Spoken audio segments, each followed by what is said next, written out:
Good morning, my dear grade 4 students. I'm back with another lesson, lesson 12.9, problem solving elapsed time. I'm sure you have all understood the last lesson, which was units of time, and I had sent you videos and units of time chart, which I'm sure you have gone through, and it'll be much better if you can learn it thoroughly so that you can solve the elapsed time problems easily. Now, before starting the lesson, we should know what is the meaning of elapsed time. Elapsed time is a time that is spent between the start of an event and the end of an event. Say, for example, a movie starts at 10 o'clock and it finishes at 12 o'clock. So the elapsed time will be 2 hours, 10 to 11, 1 hour, and from 11 to 12, another hour. So it makes it 1 plus 1, 2 hours. So the elapsed time is 2 hours. So in this lesson, we are going to use the strategy of drawing a diagram or using a number line or using a clock to solve elapsed time problems.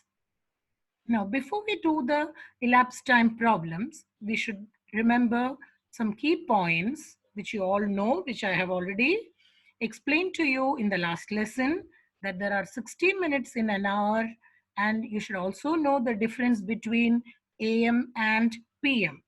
As you all know, 12 o'clock in the midnight is the beginning of a new day. You refer to it as AM.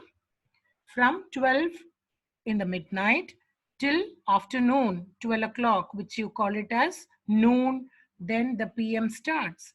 So from 12 PM till the midnight, you will write the time as PM, or you can also call noon, 12 PM noon, or is the midday, or it is time for you to have your lunch. From 12 in the afternoon till the midnight 12, you write the timing as PM.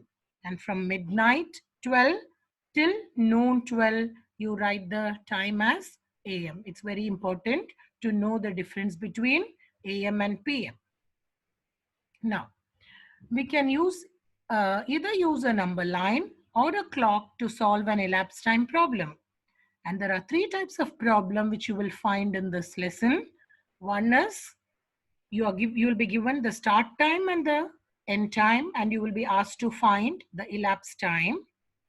And the second type, where you will be given the start time and the elapsed time, and you will have to find the end time. And the third type, where the end time will be given and the elapsed time also will be given, and you will be asked to find the start time. So we will let us do some examples to make it thorough or clear for you.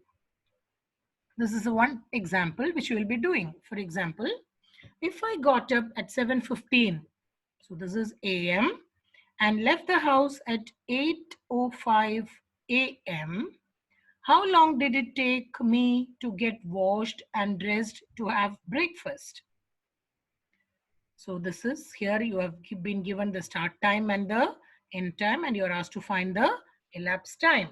So let's make use of a number line to solve this problem. You can use an empty number line.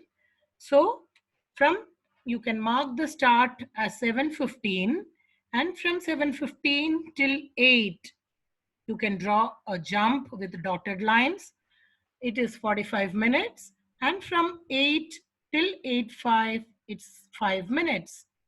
So 7:15 to 8 is 45, and 8 to 8:05 is 5 minutes.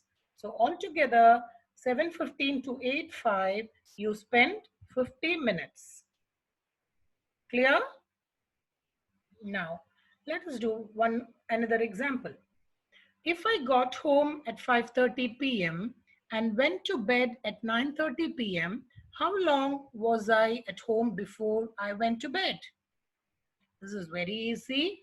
Directly, you don't go to add a smaller number from a bigger number. You should know when you subtract, you will always subtract the bigger number minus the smaller number. So what you will do is, the end time is 9:30 minus The start time is 5:30 and you will get 9:30 minus 5:30 equals 4 hours. So the time you spent at home before going to bed will be 4 hours. This is a direct subtraction problem. Now, here there is another problem which you have to be a little careful, because it is in this you have to find the start time. So you were given the end time, that is, I had my dinner at 7:05 p.m., but I started cooking it 45 minutes before I ate it. So what time did I start cooking? So as you know, the end time is 7:05 and the elapsed time is 45 minutes. So you have to find the start time. So what you have to do? 7:05 minus 45 minutes. That is, first you can, to make it easier for you, you can either use a clock or you can minus 7:05 minus 5 will be 7 o'clock. Now 5 minutes gone. Now another 40 minutes you have to subtract. So 7 o'clock minus 40 minutes, 6:20 p.m. So I started cooking at 6:20 p.m. This question, you can either use a number line or you can use a clock to solve this. Now, another question we'll be solving using a clock. Here, the start time and the end time is given. See, we'll read the question. Above are the starting and ending times for the zoo this Saturday. How long will the zoo be open? So start time is 10:30 a.m. and remember the end time is 6 p.m. because 12 o'clock, the time, 12 noon, the time becomes p.m. So you can count forward from 10:30 a.m. to 5:30 p.m. It will be 7 hours. And again from 5:30 p.m. to 6 p.m. will be another 30 minutes or half an hour. So the zoo will be open for 7 hours and 30 minutes. Don't you think it's easy, children, to use a number line and use a clock to solve this elapsed time problems? I'm sure you understood this very well. Just go through the videos, learn the units of time, and I'm sure you'll be able to answer all the problem solving questions related to elapsed time. I'll come back with another lesson next week. Till then, bye-bye. Take care. Have a nice day.